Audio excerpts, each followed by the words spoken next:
your lap in months, and even more stuff, but still no jobs? Well, you really have both. See, stuff is defined as household articles considered as a group. Sometimes this stuff is no longer needed. Wait, no longer needed? That can't be right. Because remember those jobs you were looking for?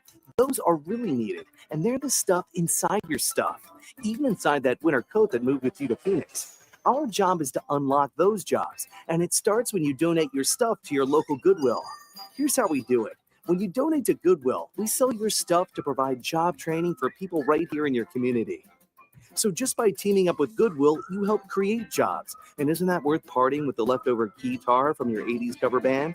Goodwill. Donate stuff, create jobs. Find your nearest donation center at goodwill.org. A message from Goodwill and the Ad Council. It's the Worldwide Sports Radio Network.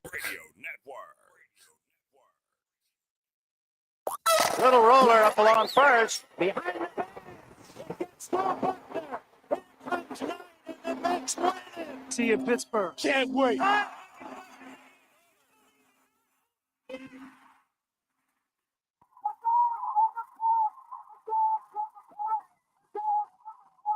the fans out on the field. He's going to go in the end zone.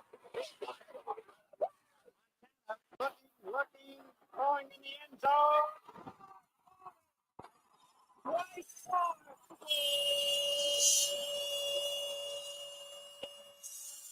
You're tuned into Game On with Josh Silverberg. Talking all things sports. It's Game on! Yeah, game on! Game On, right here on the Worldwide Sports Radio Network. Yes, ladies and gentlemen, thank you so much for listening and watching us here live on the Worldwide Sports Radio Network. Did you put me on there? I'm not even mommy, silly head. Mom, is the red one me? Yeah, maybe. I am your host, Josh Silverberg. Of course, you're joining us here on Game On, live every Thursday from 6 to 7 p.m. Eastern Standard Time. Of course, my son Caleb joining us for about a minute because he's going to his doctor's appointment in a minute or two. Yeah. So he just wanted to say hi really quick and then he's going to leave. No, I'm staying with the show.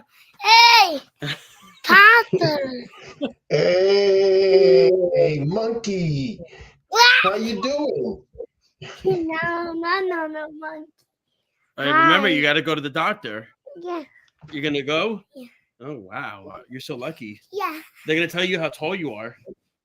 What? Okay. Again, and of course, on the board, Speedy Petey himself and my father, Nelson Silverberg, joining us this evening. How are you doing? I'm doing great. How's it going?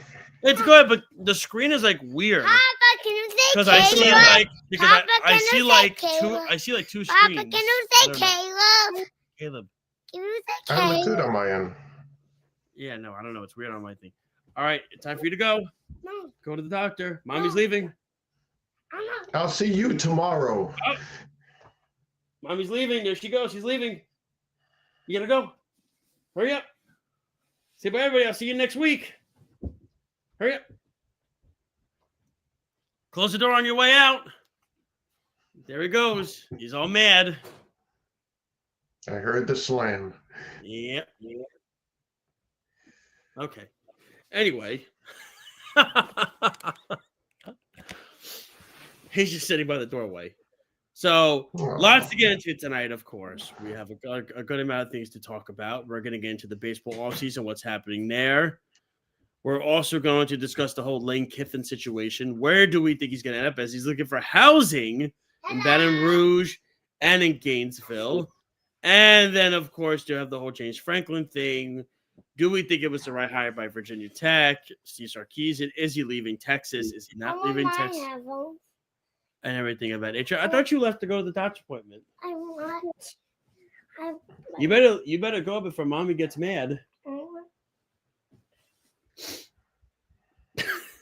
Here, everybody. Just give him a bottle. Wonderful thing. But anyway, yes, again, we will not have a show next week. It is Thanksgiving, so we will not be on next week. We will be back the following week. It's already going to be December, which is crazy. It's wild and everything like that. But we'll also get into week 12. Stop. We'll get into week 12 of the NFL season, so on and so forth. This is why I hate doing this at home now. I like doing it at the studio when I was able to do it. I think. This is also why Caleb's not going to be on the show anymore going forward. Oh. 'Cause he doesn't Oh, listen. Isn't that right, Caleb? No. See? Anyway, well, you got to sit down nicely and listen. That's what everybody wants. Okay. You can get them for me. Nope, I'm doing a show right now. My So on and so forth. But let's get. Excuse you. what's going on? What's happening? I can't do. Hold on 1 second, Dad. Talk to Speedy really quickly. So, Speedy, what do you think of the new political thing that's going on right now? And I probably couldn't care less. I am the wrong person. I think I'm glad he turned the sound off because I don't want to hear the screaming. You want to hear Caleb crash the show? It probably the earliest he crashed the show. That is true. But He had to leave. I thought he'd be gone. I thought he'd be at the doctor. But nope. No. Josh gave him an intro. I think next week or the week after, basically, if you and Errol should talk about giving him like an hour block and just like filming him for like an hour with a pair of headphones and talking. And maybe that'll work. No, we've tried that before in the past, but okay. So see, does it make any difference? Give him the headphones and he cries even more. It's all fake, by the way, ladies and gentlemen. He's I not know really it's fake. It is fake. Look, he's doing a dance even. Watch, look.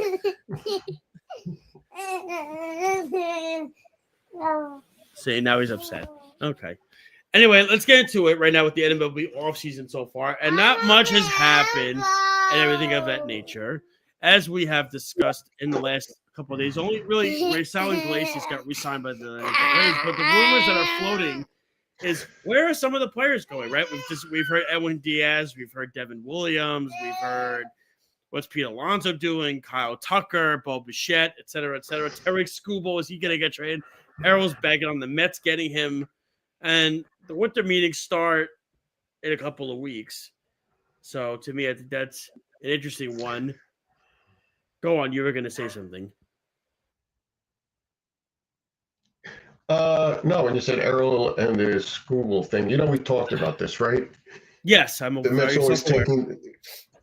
So they always take the big swing, right? This is their thing. They always take the big swing. Let's get, the Lindor, the Soto.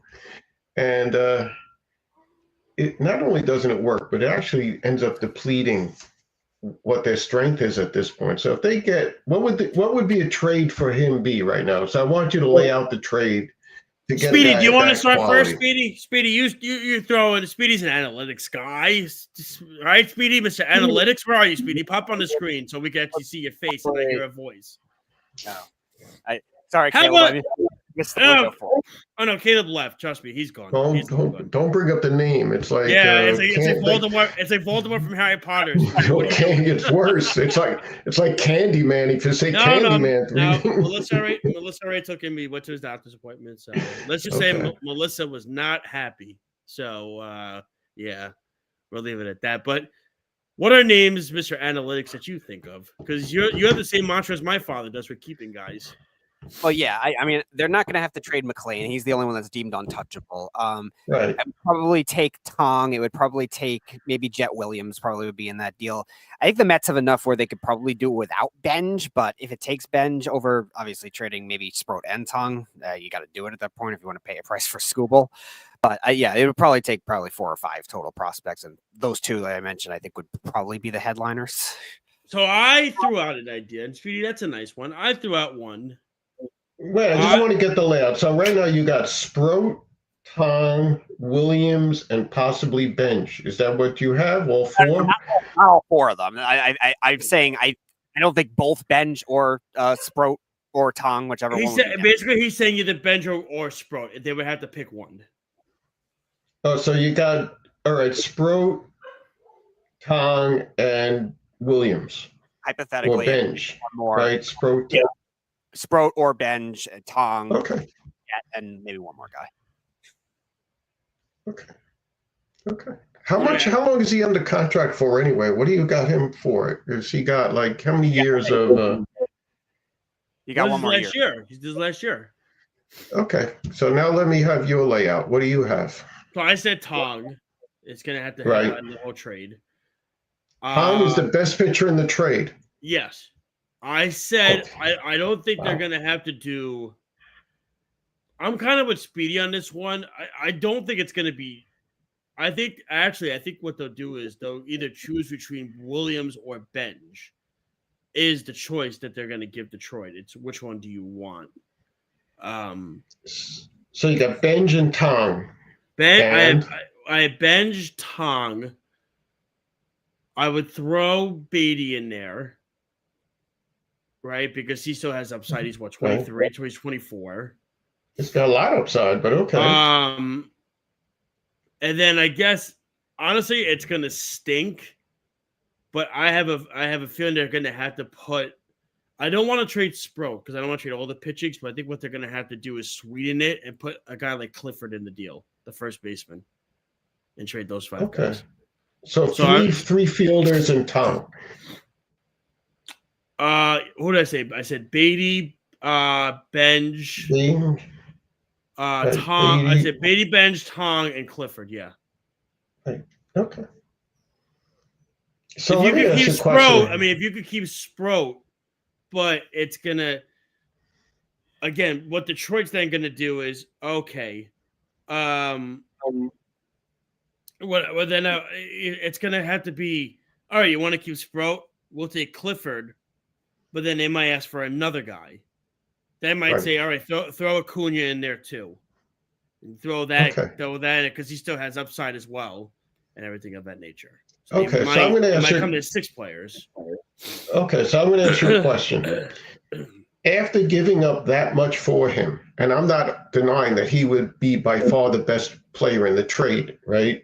Of course, yes. What would you have to pay him as a free agent, knowing that you gave up that much talent for him? Like he obviously has all the leverage. You can't let him walk after that, right? You absolutely have to sign this guy. So what would you sign him for? Now we're at the other end of it, right? So we got this guy. We got this guy on a 1-year contract. We traded a massive amount of talent to get him, and now we have to sign him. So what would be a contract that you have to sign a guy like that for, knowing that you gave up that much talent for him? He's 29. This is the top part. He's 29. So he's still young. He's always healthy. He's never hurt until he puts a Met jersey on, and then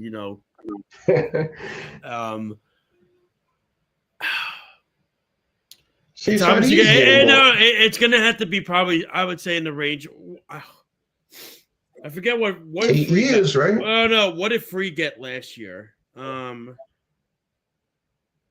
Free got 8 for 218. So you're probably gonna have to give him 8. 8. And you're probably going to give him around 350. 350 right. probably near 4. Probably near 4. That's what you're going to have to do. You're talking $50 million. You're giving him $50 million a year, and you're giving up all this controllable talent. Are you a better team? Because based on what you've done, if you have Skubal and you have McLean, then realistically in the rotation, then yes, you are a better team.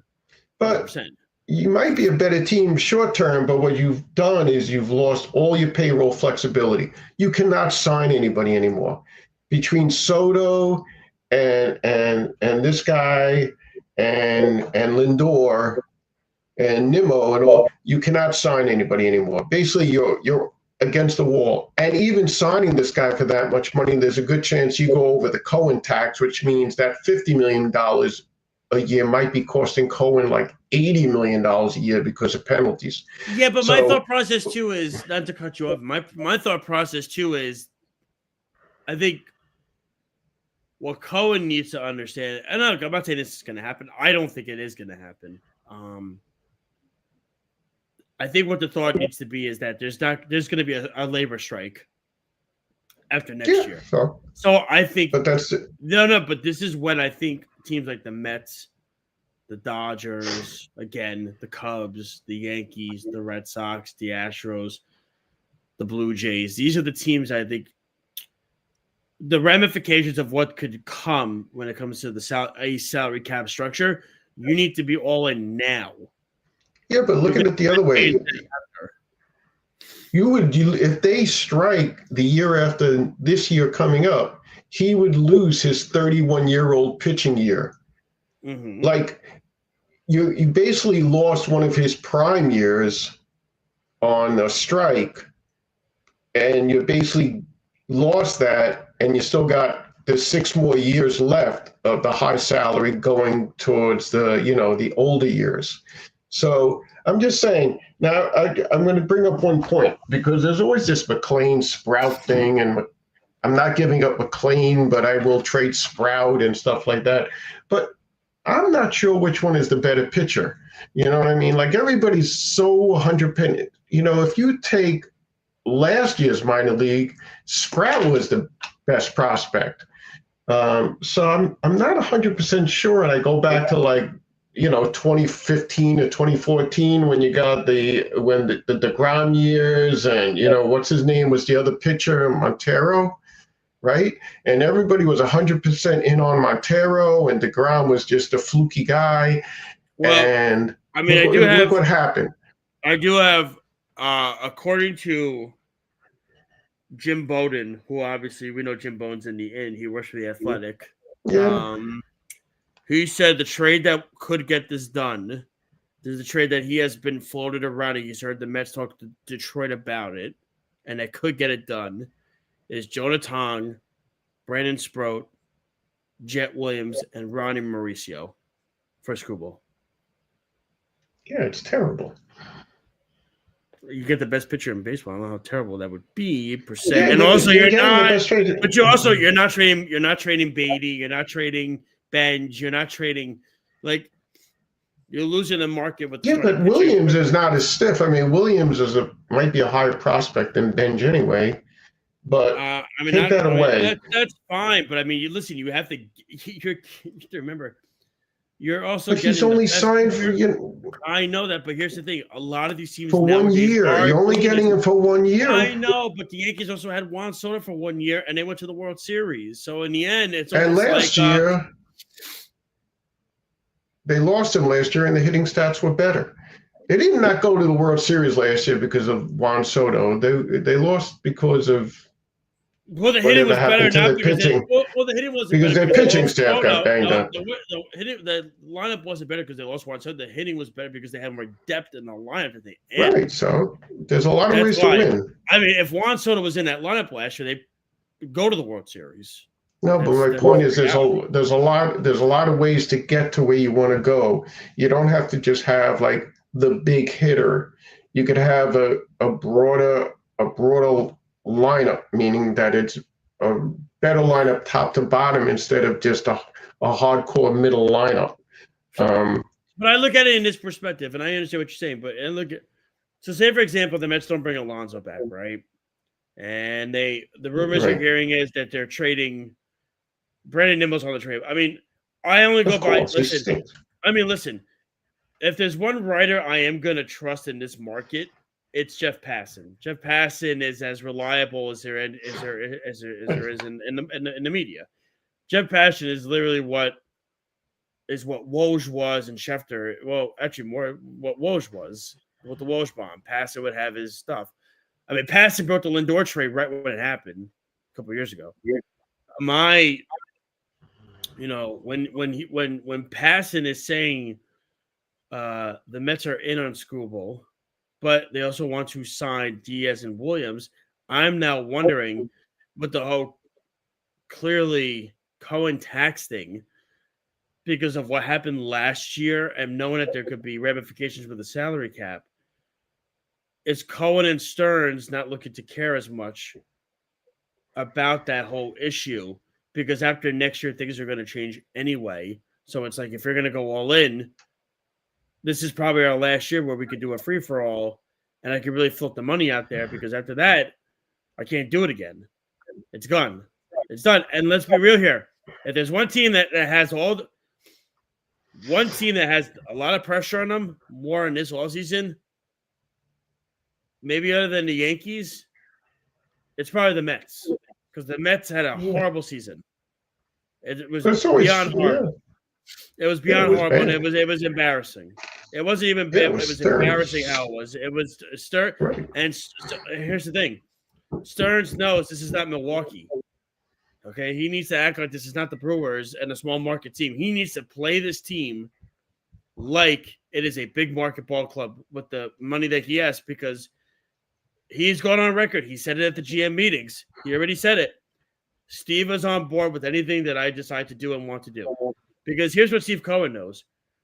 There may be he may have a tax issue, but Steve Cohen knows if he wins a World Series and the amount of money he's going to make off of that with the market, that will trump anything that he does with this Cohen tax hubbubaloo, as they say, in regards to where things, because let's be real, the last couple of years they bid on the Cohen tax, right? They've had the Cohen tax. No, they've never got the Cohen tax. Well, no, they've never gone over that. They haven't gone over. They're taxed. They're taxed. They've never gone over the third level tax. Yes, but they've dropped down 10 spots in the draft and all this. Guess what? They still finish at the end of the season with the number one farm system in baseball. But in the end, it doesn't matter. Right. It's not about trading guys. It's you need to give to get, and that's the issue. And Stearns knows last year was in a mitigated disaster for him, for himself, and he knows this market and this media is going to eat him alive if he doesn't fix this. Okay, he's not. The honeymoon with him after the NLCS run, it's done. It's over. They call him the boy genius, as they call him, right? They call him the boy genius because he acts like he's the smartest guy in the room. Does he act like that? Right? He calls himself the boy genius. Then, well, it's literally to me. He is to me how he treats this team is like almost last year. Last year was Sandy Alderson-esque, just 40 years younger. And Sandy used to act like he was the smartest guy in the room, right? All of a sudden, he would come off very pompous. I know everything. You know nothing. X, Y. This. And Stearns came off as that last year. He thought, "Hey, look." And the truth is, with the whole with the pitching lab, we talk about the pitching lab constantly, right? That the Mets portray, that they put those. You know where the pitching lab is? It's in Port St. Lucie. It's not at Citi Field. So I think the notion of, and I know they just hired, I think his name is Jeff Willard, the Red Sox pitching director, to come in. Basically, the Mets hired an entirely young staff. Everybody on this staff is young. Right. And a lot of them are from their own organization, which is great. Yeah, I mean, this guy Correa, he's young and he's been an interim manager before. We all know that if they get up to a bad start, Mendoza's out. We all know this. He's out. This guy Correa's been an interim manager before with the Giants. He's a young kid, bright future, everything of that nature. They hire a new pitching coach, young. They hire a hitting director. Then they also hire Brian Snitker's son, who was the hitting coach for the Astros. They have a new third. The whole staff is new except for Mendoza, which to me still blows my mind. It still blows my mind, but that's, and I will tell you this.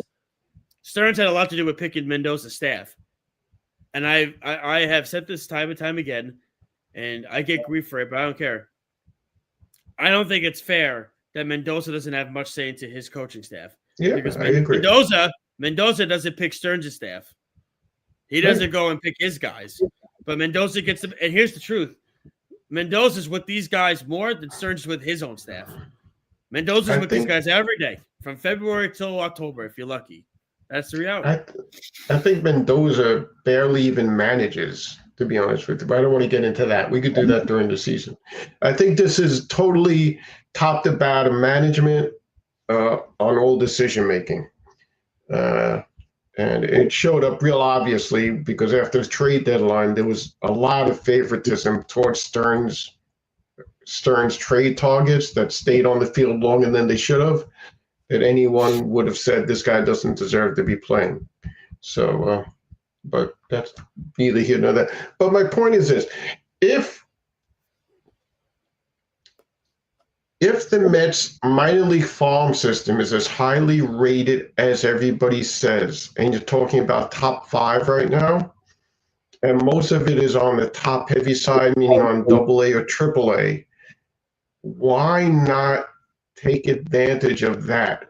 Why not become the Atlanta Braves? Why become one-hit wonders and just grab at the brass ring? Why not try to build something that actually has legs on it?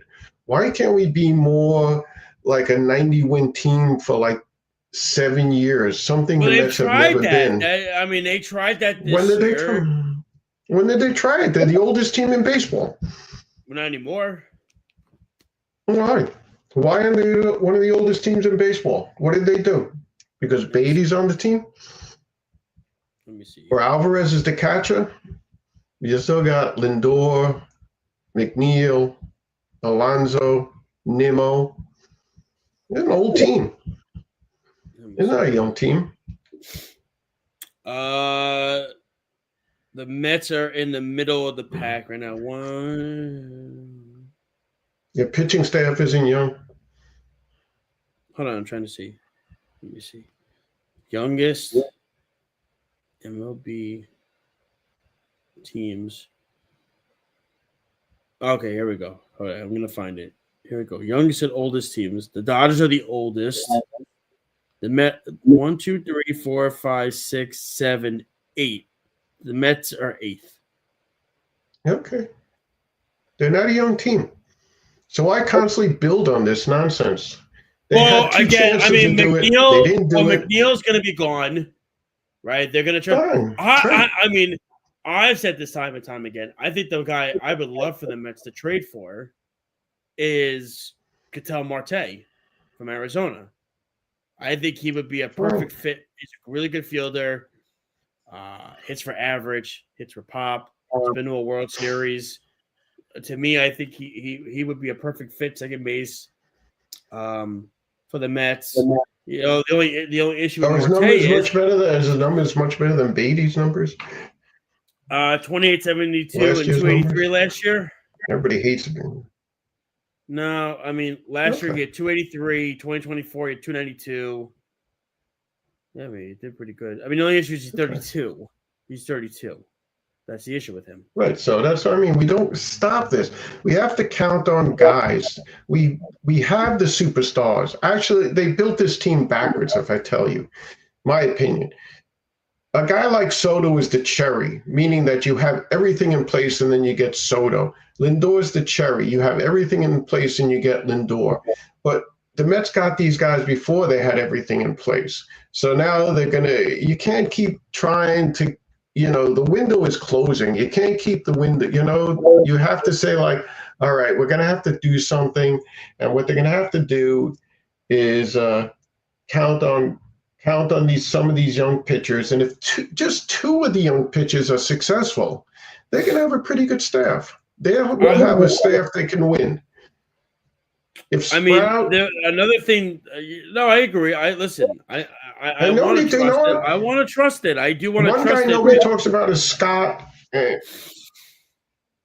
They have to get a horse on this rotation. They got to get a bona fide ace. They have to. If you're going to compete with the Dodgers, you have to get an ace. You have to get an ace. The Dodgers have 4 of them. You saw it this year. Yamamoto, Ohtani, Snell, Glasnow were fabulous in the playoffs. They were. You couldn't hit them. Is Glasnow gone? Is Glasnow leaving? Glasnow free agent? No, he signed a contract last year. Glasnow. Okay. No. Well, they're not going to have 4 number 1 starters no matter what they do. I understand that, but what I'm saying is to you is if you want to compete with the Dodgers, Glass signed a 5-year deal last year with the Dodgers. If you want to compete with the Dodgers, you got to look at all the superstars that the Dodgers have on their team. Look at them. Yeah, the Mets Ohtani, Betts, Freeman, Hernandez, Glasnow, Snell, Ohtani, Yamamoto. Right.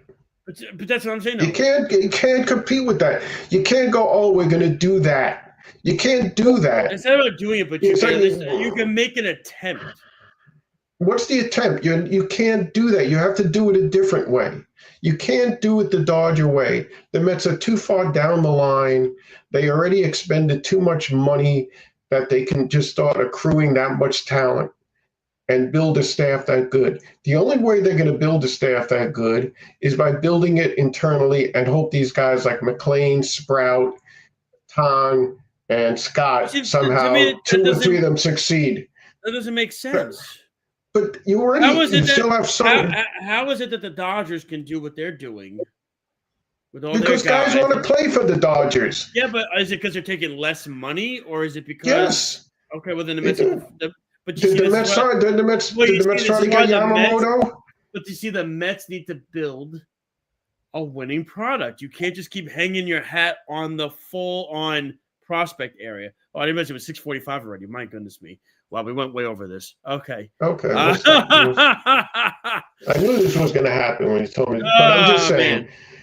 Let's get into a little bit with the college football news. We heard Lane Kiffin. He has denied allegations that he has been searching for houses in Gainesville and Baton Rouge. Yeah, right. We know he has.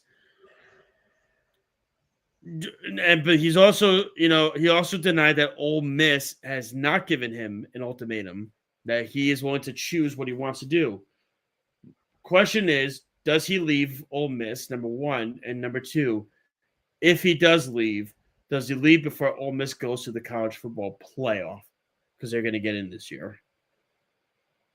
That, to me, is the dilemma that I have with this whole situation. It's just, college football is a disaster. Well, it's a mess. Yeah. It's a mess. So he has 5 years on his contract, Lane Kiffin, right? He's signed through 31 or something, right? Speedy, is that accurate? Then he did, right, Speedy? He signed a contract, didn't he, last year, right? He was. I don't know where Speedy went. Okay. Speedy, I called you. Yeah, 2031. Right. So he's signed until 2031, and he's going like, I'm going to leave. This is ridiculous. He didn't say he was leaving. People put it out but he said he was leaving. Well, we're talking about it as if he's leaving, right? Well, just like the whole thing with Brian Dable now. People are putting Dable as the favorite to have the Penn State job. Dable's unemployed, so it's not the same thing. No, but that was the thing going on before even the NFL season. Some people were saying because they caught him in a Penn State sweatshirt. You know what I mean? Everything like that. But it's a matter of, to me, Franklin was hurt. Franklin didn't succeed. He was on the hot seat. But all right, fine. That's a big. How about Sarkisian? People are throwing Sarkisian's name out there, but I'm just like, why would Sarkisian leave Texas? Like, why? I don't know. Because the money is extraordinary. The money is like Sarkisian's getting. Do you know how much he's getting? Austin. It doesn't matter. He'll get way more. Hold on. It doesn't matter. Let me see. Highest paid college coaches in 2025. Kirby Smart at $13 million. Ryan Day at $12.5 million. Lincoln Riley $11.5 million. Dabo at $11.5 million. God, Clemson could get out of that one. They would love to. Sarkisian is getting the fifth most in college. He's getting near 1,100. He's getting near $11 million. For how much longer? Also until 2031. He signed an extension in Right. Well, these are all these contracts now, right? Speedy keeps bringing up these 5-6 year contracts, and this is why these firing are nuts. No, the problem is that the only way college football can succeed now is to have a reputable coach that can get players in, since any player can leave at any time from their college. So it's like, the only way colleges can build programs now is to steal players from other programs, and the only way they can steal players is if they have a coach with a high reputation. Kiffin's also 10th on the list at $9 million, by the way. He was getting paid more than Billy Napier at Florida. And he was only getting paid $1 million less than Kelly is, because don't forget Kelly had his contract. They knocked it out. Oh yeah, because Kelly was getting 10.5 million. it's the problem with football. College football is, and all college sports, I should say, is just a mess.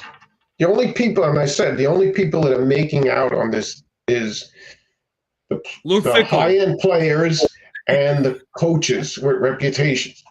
The coaches are making incredible, crazy money now. Did you see for Luke Fickell? He's 21st in the league. He's getting $8 million. You know what his buyout is?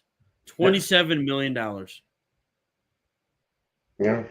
How many years does he have? The 8 years for? Oh, jeez, that doesn't say. But I got to. It's all stupid. So Wisconsin gets this guy thinking, all right, here's a coach with a real reputation. He can at least compete in the Big Ten, but they stink. But there's no option. Meanwhile, Fickell will leave. He'll walk away with like $60 million by the time all the money is given to him from Wisconsin, and you're paying tuition. Yeah, I mean, right now Brian Kelly's buyout was $53 million. Franklin's was $48 million. Franklin's was interesting. I know you want to talk about Franklin. I know, yeah. He had to have a job still, I think it was, to get, and the school would pay the difference every year. I guess it was until the full payment happens, but it's like weird that he made out. I think he actually made out. I agree. I would have taken a year if I was him. Like sit with the media and go that route. But he was getting $8.5 million from Penn State. I don't know what his new contract is. Hold on. It's not out. I've been trying to find it. Virginia Tech hired. The buyout renegotiated with Penn State. Is it not disclosed? Did they not disclose it? That would be kind of weird. No. Well, he got he got the $9 million before he even signed with Virginia Tech. So he basically Penn State won't be swallowing $49 million buyout once that stage. Instead, the school will pay just $9 million after negotiating a dramatic reduction as Franklin talks with Virginia Tech intensified in recent weeks. So that's misleading. That's not true. It's not accurate. So the $40 million in savings is substantial for Penn State. But he didn't really save $40 million. Apparently, they reached an agreement. That's the point. They're not saying what his contract at Virginia Tech is. Let me ask you a question. Let's say Franklin. All right. So let's say Franklin. If he did absolutely nothing and it was a standard contract, Penn State would have gave him $49 million, right? All right. But instead, he gets $9 million. So basically, when you think about it, people are saying, "Oh, he lost $40 million," but he was never going to get the $49 million anyway because he would have any job he would have got in the future would have cut that Penn State buyout by whatever his salary was at his current college. So let's say he made $8 million a year at Virginia Tech. Let's say his salary is $8 million a year, which is probably ballpark, right? In 5 years, that's $40 million. That's the $40 million that Penn State would have never given him anyway. You know what I'm saying? No, I get it. I also think I also think he's kind of a snake, Franklin, because they're all snakes. No, give me one guy as a coach that's not a snake. Well, look at who he's replacing. Look at who he's replacing. He's replacing his former defensive coordinator at Penn State. Well, I mean, that's low. They asked him. They asked him. Yeah, but that's low. To do that, Yeah, but they went. Well, someone was going to replace him. He was fired anyway, right? Yeah, but you're replacing your former defensive coordinator, who was your coordinator for 7 years, and he was also the assistant head coach on his staff too. Okay. To me, nobody's walking away with, with $50. Everybody's walking away with $10-20 million in it. So, and the beauty of it, I heard if he didn't go to Virginia Tech, he might have gone to schools like Arkansas and stuff like that, which are coach killer schools, which are just basically. He should have just taken a year, worked in the media, let everything simmer down. Maybe he could have went to Ole Miss. Maybe he could have done that. Maybe, you know, Virginia Tech's a solid. Virginia Tech's a good school. I mean, In a I guess. year, like I guess that's more since Frank Beamer left. It's been right. Yeah, but I'm just saying, at a time where 12 teams make the playoffs and Virginia Tech's in the ACC, they have as good a chance of anybody of being in there quite a few times. It's about a lot better than being in Penn State at the Big Ten, having to battle all those guys, or in the SEC dealing with LSU, Alabama, and whatever. So, you know. Well, we'll see what happens with that, of course. It's not a terrible job. No, I agree. It's just all – the problem is these long – It's all seedy. Yeah, it's all seedy and disgusting, and the whole – We've talked about turned this it into something. It's not fun anymore. It's not fun anymore. Because the problem is, like, we used to get excited for National Signing Day, and now these kids are there for a year. And they leave. And they leave. My thought is I think what the new rule should be is once you sign – with the school letter of intent, you need to be there for at least 2 to 3 years. That should be the rule. Well, that's what it used to be, basically. Yeah. No, but you know, the other part of it not be the way. But what is a big? You know, you used to look forward to that yearly Ohio State-Michigan game because it meant being into something, leading to something. But now they both get in. You know what I mean? All these games that are big games, they sort of like, it's a game. And it's like, you know, it doesn't mean anything anymore.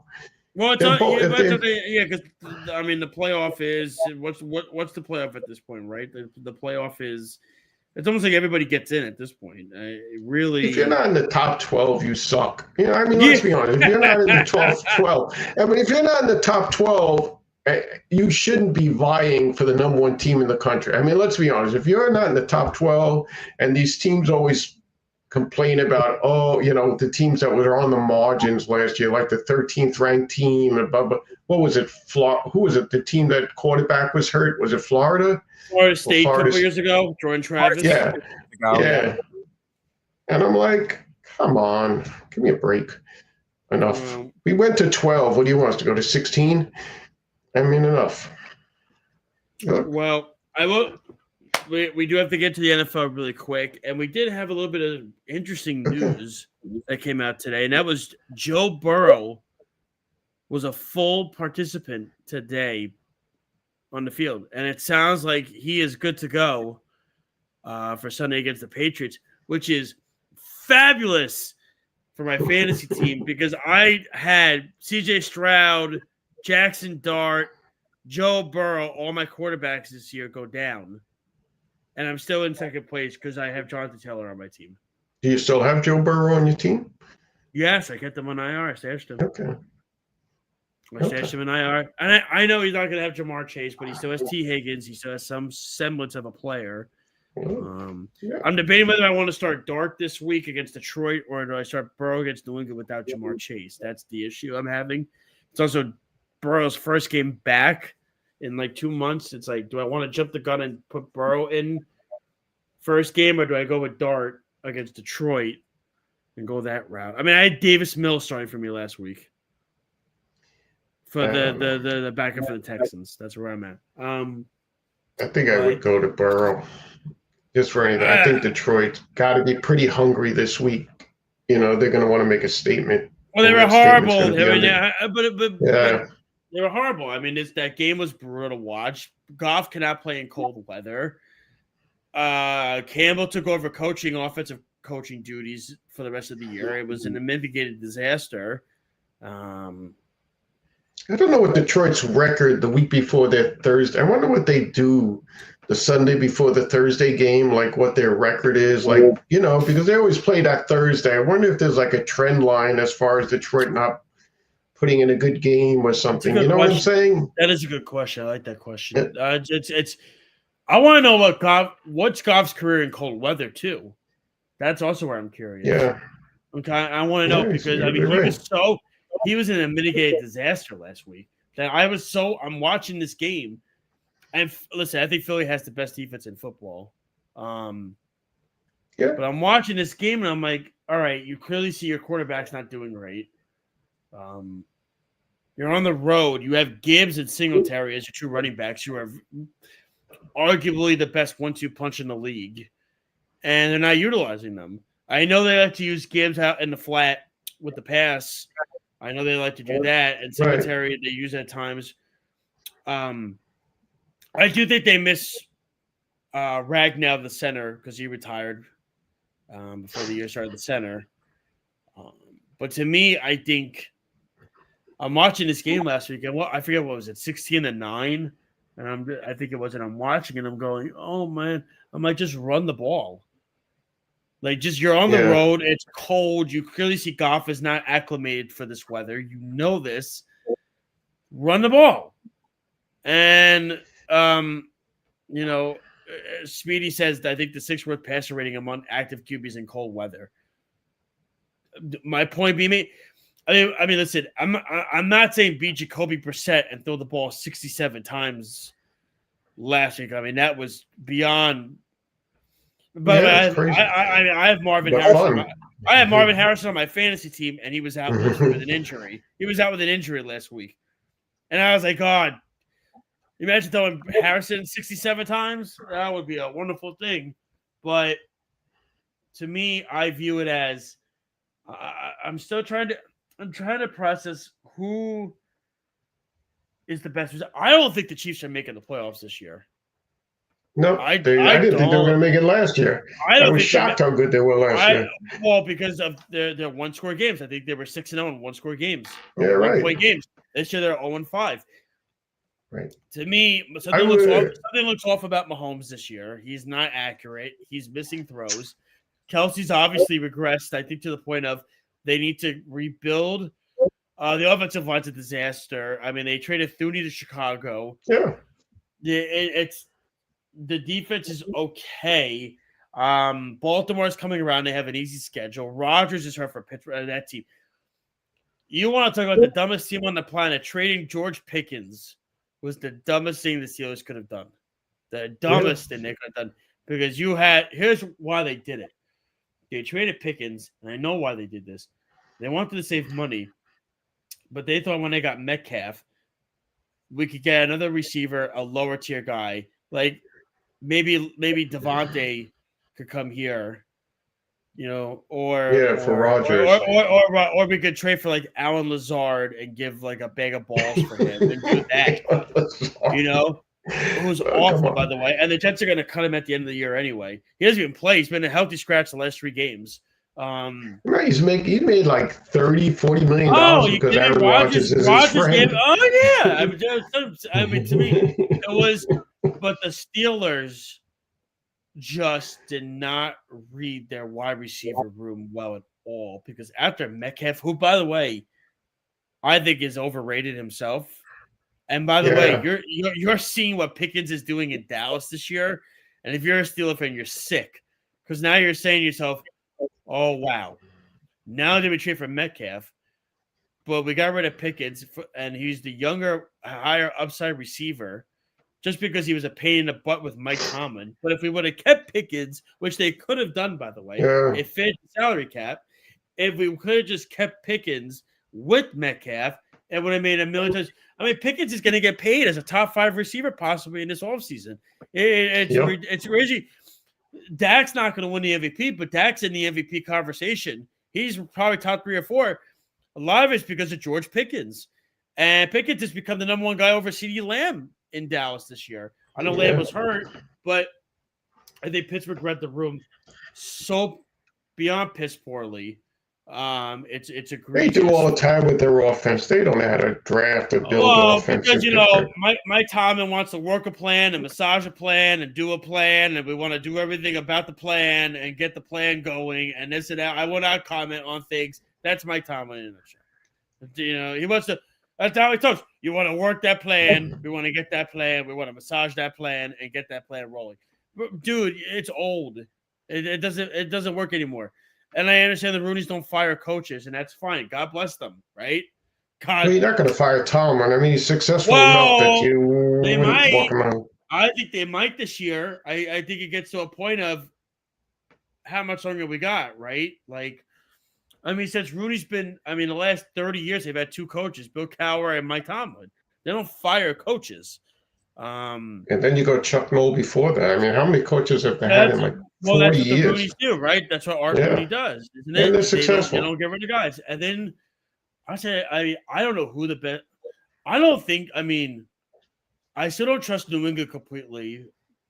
I got to see May more with the schedule. The schedule's been very light. That's what I'm saying. He went. Well, you're going to stop Burrow, right? You're going to stop. Buffalo's not that good. Baltimore's you trust coming the around. Colts? Indianapolis? You trust Indianapolis? I think Who do you trust? I think the AFC is weak. The AFC is very weak. I guess. I think Baltimore could go on a run.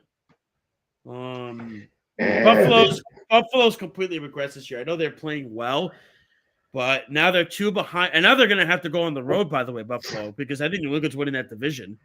So you go now, you lose that. It's Buffalo. It doesn't have it. The Chargers are shockingly bad. Well, here's the reason, and I can tell you why. It's because they lost their 2 tackles pretty much for the season, and the other kid, the left tackle and the right tackle, and Herbert.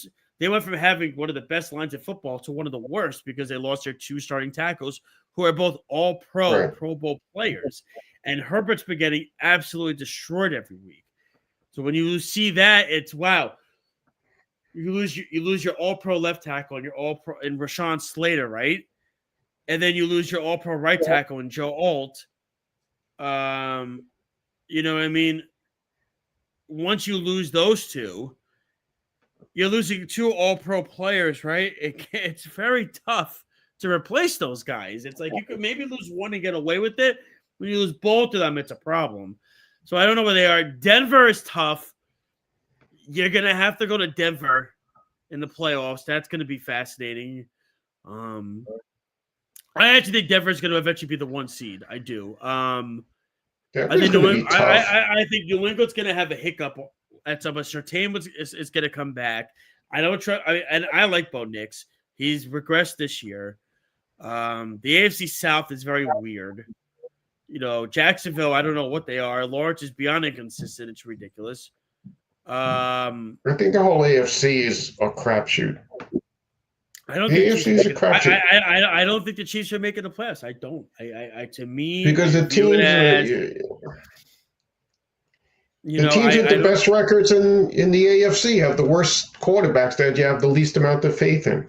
Think about it in this perspective. All 4 AFC North coaches, you can make the case all of them could be let go in the offseason. Yeah. Tomlin, Harbaugh, Stefanski, and what's his name? What's his name, Speedy? The one Taylor. Zach Taylor. Could be let go. They could all be let go. It's crazy. And then you have the NFC, which is so weird because Philly looks horrible, but yet they're winning every week. Tampa's got an immense amount of injuries. They don't have Godwin. They don't have Evans. They don't have Irving. They have nothing. Baker's trying to piece it together. Carolina looks good, but they're nothing special yet. The NFC North is whacked out. The AFC North is completely bonkers because I don't know what to – they got to get Jaden Reed back, Green Bay. They haven't looked consistent. Week 1 when they had everybody healthy, they were lighting it up. Well, their offensive line's bad too. They have a lot of problems. Bad, and that's the crazy thing is injuries have regressed this year. The injuries and the regression, and the defense is weird. Defense has been good. It's just their offense is very predictable. Dallas is a mess. Dallas is a mess. Yeah, but Dallas is better than people thought. Yeah, but they have a tough schedule, though. That's the thing. They got Philly. They got Philly Sunday. You got, and I got to give Schottenheimer credit. It's worked with him. You got Chicago. I don't know why. I don't know what they are. I have no idea. I don't buy it either. I'm not a Caleb Williams fan. Speedy knows this. I never was. Right? Speedy remembers in the draft process. Oh, yeah. I had him as the 5th best quarterback in the draft. I said after. Well, he's good. He's not horrible. Oh, no, hold on. Here's why I put him low, and I don't trust him. I watched him in the UCLA game in college when they lost to UCLA, and he went to the stands and he cried to his mom after. Oh yeah, that's very sad. I said, that's all I need to see. You don't want no peep. I don't want to say the word. You don't want to. You know what I'm saying. You don't. I said I don't need to see any more. You're gonna go into the stands after you lose a game and you cry. You're your mother. Are you kidding me? Are you kidding me? And then always doing it, and always doing is complaining. He's complaining about the team and the offense and this and that and everything like that. Minnesota's a mess. McCarthy stinks. Detroit, I don't know what they are. The McCarthy thing is hysterical to me because the biggest shock to me is that they let Donald go last year. But you know what? And I kept arguing. This was Darnold in his last game. I don't care. Darnold in his last game. I don't care. You got a quarterback that got you 12 to 13 wins, and you drop him like unceremoniously. It was not O'Connell's decision, though, and that's why I don't care. It's not my point. My point is the GM should have got fired right off of that. I agree, but you know what? Though? You're crazy. You want to know who I think the best team is and is the most complete team? And I think after Andy Reid, I had this argument with Darryl on the phone earlier. I think he's the best coach in football. I think obviously I'm going to give it to Andy Reid because of the accolades that Andy Reid has accomplished. Andy Reid's got to be on number one, right? That's the rule, right? Sean McVay is unbelievable. He's really good. He's unbelievable. I mean, Stafford had a spinal injury before the year started. He's done. The Rams are washed. It's over. Aaron Donald retired. Bing, bing, bing, bing. Their defense is top 5. Their offense is ridiculous. Nakua is great. Kyron Williams is great. And remember, McVay developed those guys into the system. Devontae Adams has fit in like a glove into that offense. They're perfect. They lose Whitworth to retirement a couple of years ago. Boom, they fix the offensive line. Think about this. You lose a future Hall of Famer and Aaron Donald. Their defense is what it is. The Rams might be the most complete team. They're great. The Rams are great. Yeah. And Stafford's going to be a Hall of Famer. Stafford's going in.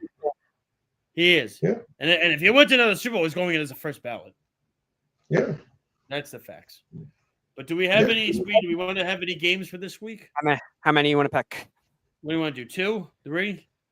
All right. I have 3 prep if you want to do 3. Let's do 3. Rock and roll, baby. Let's rock and roll. We didn't do any last week, so.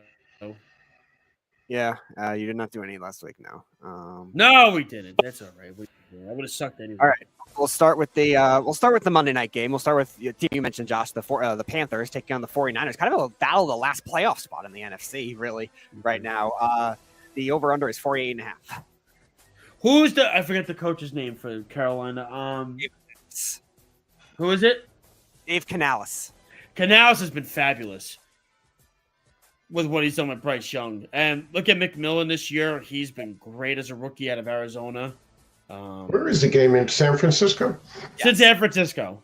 I think if Carolina makes the playoffs, I think Canales should be coach of the year. That team is a mess. And he's turned Bryce Young into a quality quarterback, per se. And to me, I look at what you know, people are like, oh, it's a fluke with Tampa, blah, blah, blah, blah. No, Tampa misses him too on offense. They have a lot of injuries. But I think going on the road, traveling in San Francisco is going to be very difficult. Now, San Francisco has a ton of injuries right now. Ayuk's still out. Fred Warner's out for the year. Nick Bosa's out for the season. There's a lot of scrimmage, but you have McCaffrey. Pearsall playing well. Purdy looked good last week. I'll take the 49ers because they have to travel Carolina. But watch out for this game. The over-under is 48.5. I'm going to go over in this one. I think there's going to be a lot of points in this game. What's the line anyway? It was like 5? Panther or the 49ers are 6.5-point favorites. How 6.5? many? 6.5? Yeah, I'll take the 49ers and go under. Right. I think the 49ers and under. Okay. Yeah. All right. We'll go to the Colts at the Chiefs. The 50.5 under. Who's the favorite? Kansas City's the favorite, right? Chiefs are the favorite by 3.5. It started at 9.5, crazily. What? Yeah, that I did hear about that too. You're saying the line opened at 9.5 and it went to 3.5? It went to 3.5. Yeah. Man, Colts are coming there's off an a NFL bye. Colts are coming off a bye. I think this is Daniel Jones' biggest game as a Colt. Because what this game is going to do is this is going to send a message. Because people are still not believers in the Colts, right? We're all like on the fence with them, with Jones. And now I think they have the MVP in the league in Jonathan Taylor.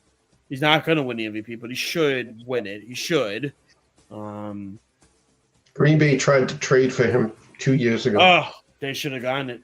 They tried so bad. They tried so bad. Remember that contract issue with him? They had a contract issue with Jonathan Taylor. Yep, and they did it with Parsons instead, so it's okay. Yeah. They got somebody. I know, but Jonathan Taylor. I'm going to take the Colts in this one. I am, because I like the Colts defense. They're coming off the bye.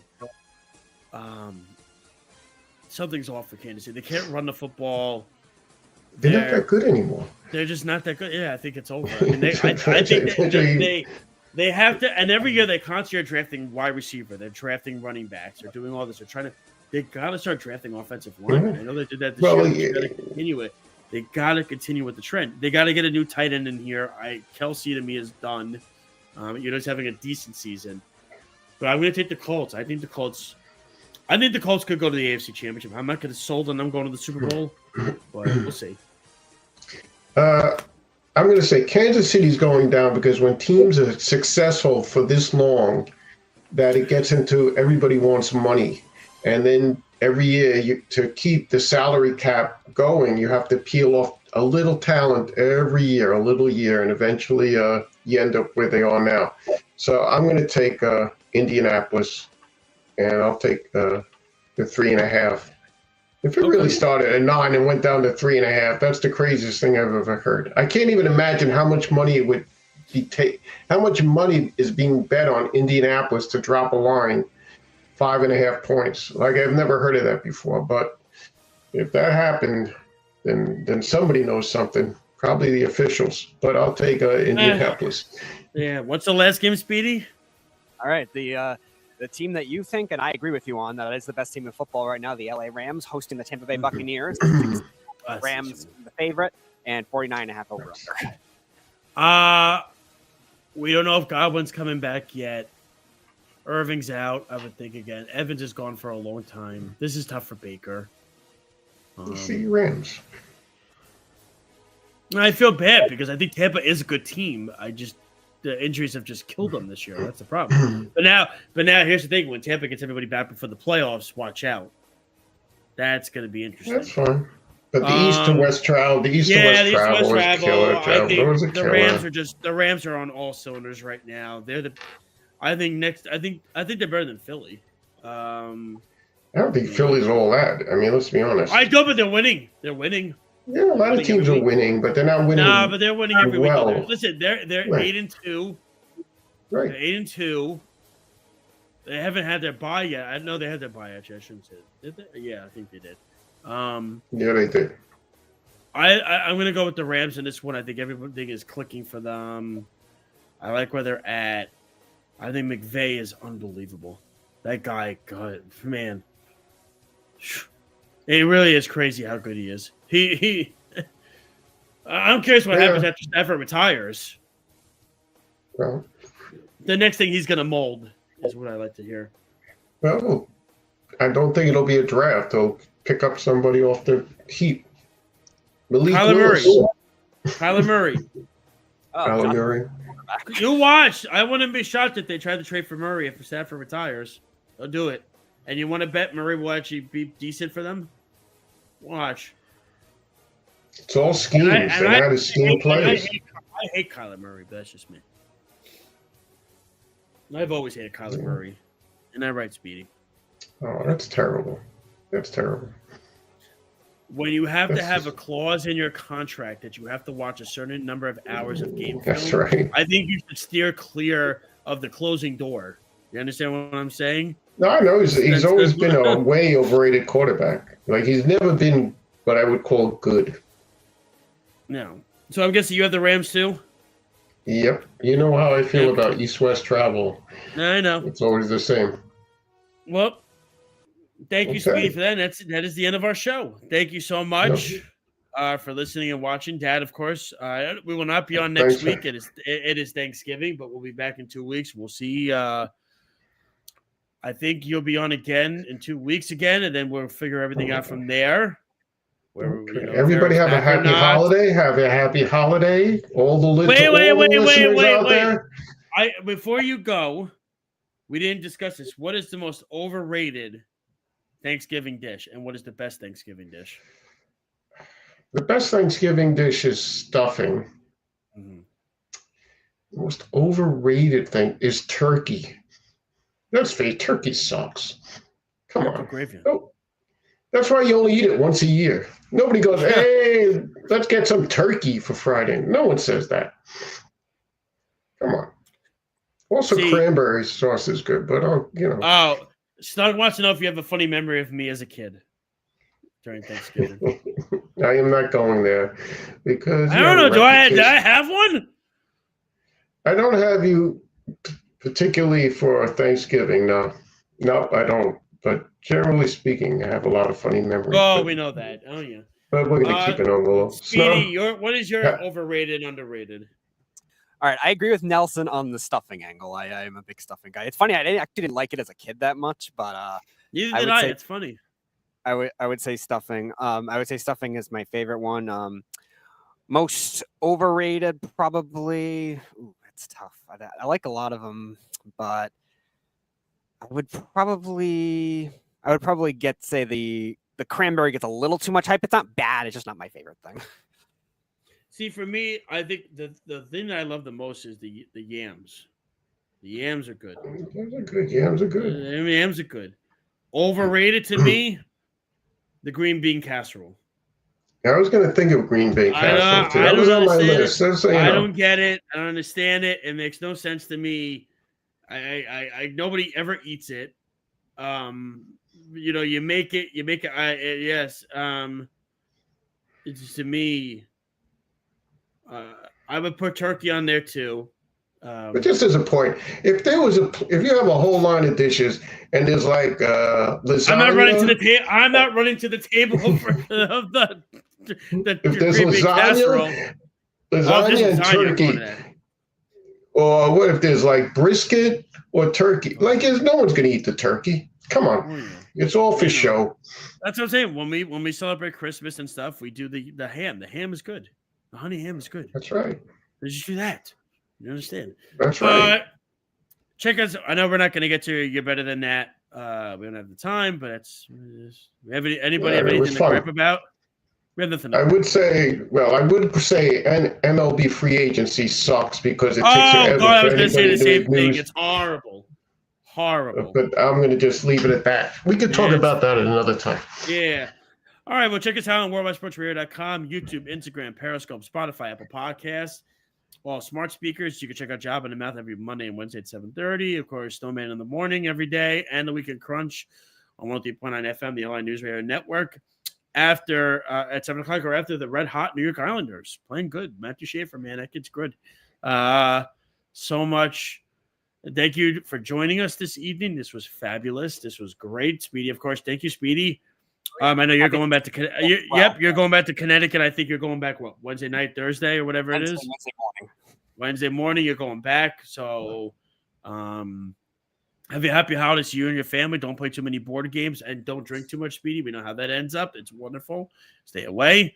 Of course, Dad, I will see you. But happy Turkey Day, Thanksgiving, everything like that. The Packers play, so your day is set. That'll be fun. Yeah, they beat Detroit every year on Thanksgiving, so it doesn't even matter. Oh, that'll be fun. Let's do it. Micah all the Parsons fans on Thanksgiving. What'd you say? I said Micah Parsons can experience winning on Thanksgiving. That's true. It would be unique. That's true. I want to thank all the listeners, of course, everybody out there listening and watching and supporting us here on our show and also on the Worldwide Sports Radio Network. Have a happy and healthy Thanksgiving with you and your family. Remember what the day is all about. It's a great time. Please be careful if you're doing Black Friday. Just do it online. That's what I would do. Don't go nuts. Have a good one, everybody. Again, we will not be on next week. We'll be back in 2 weeks. Have a happy and healthy Thanksgiving. We will talk to you in 2 weeks. This has been Game On. live here on the Worldwide Sports Radio Network. You're listening to the Worldwide Sports Radio Network. Take a look under your bed. Find stuff under there? What about jobs? No? Now try your basement. There's a pair of overalls that overall you're not so